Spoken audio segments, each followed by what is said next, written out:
안녕하세요. 국부의 승만과 박정희, 국무 유경수와 박근혜를 사랑하고 존경하는 정의팍TV입니다. 정의팍은 박정희의 영문 이니셜을 소리나는 대로 발음할 때의 레터링입니다. 어제 방송된 조선족 간첩의 폭로 영상, 트윗 중에 중국이 한국을 먹는다 등 내용이 너무 소름 끼쳐서 이 영상을 제작하게 되었습니다. 자유대한민국의 행정, 이입법, 사법을 가리지 않고 국가 전체가 땔갰이로 도배되어 20년이라는 짧은 기간에 무너지게 된 이유입니다. 여러분은 최근 미투를 비롯하여 주진모, 조주빈, 버닝썬, N번방 등의 세파 사건이 왜 이렇게 많이 일어난다고 생각하십니까? 내용을 끝까지 보시면 아하 하면서 무릎을 탁 치시게 되실 겁니다. 다만 무릎을 너무 세게 치셔서 그 힘이 엉덩이까지 전달되어 괄약근 수술을 받게 되신다면 저희 방송이 책임을 져야 하는지 좀 고민해 보겠습니다. 저희 방송은 결론과 개그, 유머가 군데군데 숨어있기 때문에 처음부터 끝까지 보셔야 합니다. 저의 댓글도 마찬가지입니다. 방송에 앞서 구독, 좋아요, 알림 설정을 해달라고 소대가리 독재자 소돌프 문틀러가 오늘도 등장했네요. 잘 아시겠지만 작금의 대한민국 땅에 세파 열풍을 만든 것은 배대중입니다. 개대중의 정치적 친구로 박정희 고속도로에 들어놓았던 좌빨 김영삼의 사전 공작으로 1998년 배대중은 집권하자마자 대규모 방북단을 조성합니다. 여기에는 군 장성, 언론사 사장, 기업 대표, 기자단, 종교계 등 계층이 다양했죠. 먼저 김정일은 전국에서 뽑은 예쁜 여성 3,000명 중에 가임 여성 500명을 골라서 섹스 훈련을 시키고 능라도에 도착한 방북단의 호텔방으로 투입합니다. 미인계죠. 섹스 장면이 낱낱이 촬영되고 그리고 나서 충성맹생문을 쓰게 합니다. 이렇게 걸려든 사람은 진성 뺄갱이로 변합니다. 조선족이 말한 수억 개의 영상이란 남한 연예인들과의 섹스 장면입니다. 연예인들을 창녀로 만들어서 정치인, 법조인, 경검찰 간부, 아마 국내 대기업 사장들도 걸려들었을 겁니다. 이러한 대남 공작의 앞잡이가 가짜 무당이었을 겁니다. 외관을 해도 휴지로 잘 닦고 샤워하고 나면 흔적이 남지 않는 것이 섹스입니다. 아무 일 없었다는 듯이 표정 관리만 잘하면 되죠. 그러나 들키면 끝장 소대가리 되는 겁니다. 먼저 미투 사건입니다.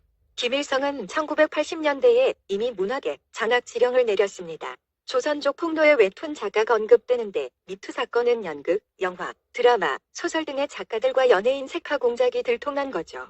안희정과 정봉주는 정치인 케이스입니다.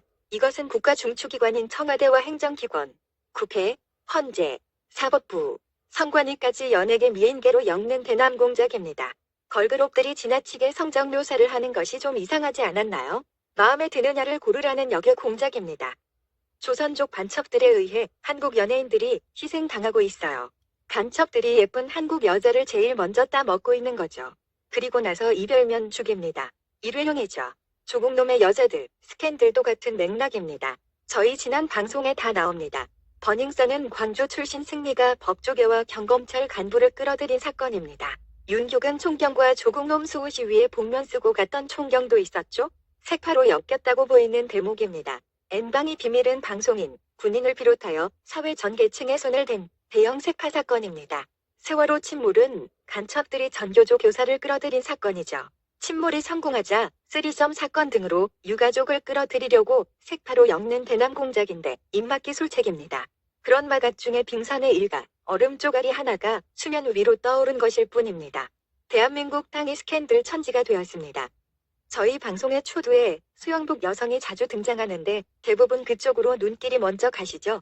그러다가 하단에 흐르는 작은 주제를 놓치십니다. 대남 공작 미인계를 조심하자는 상징적 의미입니다. 19금 사이트라고 오해하시면 안 됩니다. 나라가 점령되면 한국 여성들이 젖골이 날 겁니다. 문제는 펀드와 부동산 사기 등으로 백성의 고혈을 빨아 축적한 한국 돈으로 한국 여자를 죽이고 정치인을 매수하고 그래도 말 안 들으면 죽여 없앴다는 거죠. 인류 역사의 전쟁의 이유는 항상 여자였습니다. 얼마 전에 서울 갔다가 짱깨들이 중국말로 한국 여자 예쁘지 않냐? 전쟁 나면 다 따먹고 싶다 하는 것을 들었습니다. 제가 중국말을 모른다고 생각했겠죠? 유명한 영화 트로이의 전쟁 원인은 헬레네라는 왕비, 적벽대전을 일으킨 조조는 주요의 아내 소교 때문에 전쟁을 일으켰죠. 조조는 자기 침상에 소교 그림을 붙여 놓았을 정도로 사모했고 소교를 닮은 여자만을 취했습니다. 한족들은 한국 여자를 흠모합니다. 인류는 여자 때문에 많은 전쟁을 치렀죠. 대륙 환양녀부터 일본에 끌려간 섬나라 환양녀도 있죠. 한국 여자들 정신 차려야 됩니다. 6.25 전쟁 때 북배군에 성폭행 당한 임신부 많았습니다. 솔과 위안부도 나라의 힘이 약해서 여자들이 끌려간 것 아닙니까? 나라를 지키지 못한 남자들이 입 밖에 내지 못할 부끄러운 역사인데 문재인은 스칸디너비아 반도에 가서도 위안부를 떠들었죠. 임진왜란 때도 많이 끌려갔습니다. 예쁜 여자들만 잡아갔습니다. 그 예쁜 여자들의 후손이 AV 배우가 됩니다. 일본 본토 여성들은 외놈이라 키가 작죠. 그러니까 다른 나라의 여성들을 넘보는 것입니다. 전쟁은 여자의 얼굴을 하지 않았다. 2015년 노벨문학상을 탄 스베틀라나 알레시에비치의 작품에도 전쟁에 참여했던 200여 명의 여성 병사의 이야기가 나옵니다. 제2차 대전에서 100만 명이 넘는 여성이 전투에 참여했죠. 남자들이 다 죽고 나면 누가 나라를 지킬 겁니까? 전쟁 나면 가장 큰 피해를 보는 것이 여성과 어린 아이들입니다. 여성은 강간당해서 죽고 아이들은 돌보는 사람이 없어서 죽어갑니다. 저희 방송의 연방제통일 10단계 시나리오를 꼭 시청하십시오. 그 시나리오대로 한반도 정세가 흘러가고 있습니다. 한번 뻘탕에 발 담그면 발 빼기 힘든 것이 감첩의 세계입니다. 어제 폭로한 조선족도 연예인 살인까지 너무 깊이 들어가니까 나중에는 살려달라 하지 않습니까? 어느 구독자분이 왜 고백했냐고 물으시길래 시진핑에 의한 한반도 전쟁과 공산화 직전에 엄청난 비밀을 품고 있던 조선족은 알리고 싶었을 겁니다. 그래도 동이족의 피가 흐르고 있는 사람이었으니까. 나만의 킬링필드가 되어 모두가 죽는 꼴이 안타깝다. 이 좋은 나라가. 이게 결론입니다. 안시성 전투에서 온백성이 산화하면서도 나라를 지켜내었듯이 이번에도 시진핑의 인해 전술을 막아냅시다. 이 시기에 중국계 감첩이 국가사령탑이라니 나라 꼴이 말이 아닙니다. 앱솔루트리 프리덤 이즈 나프리 자유는 절대 공짜가 아닙니다. 지킬 수 있을 때 자유 대한민국을 지킵시다. 모두 정신 차립시다.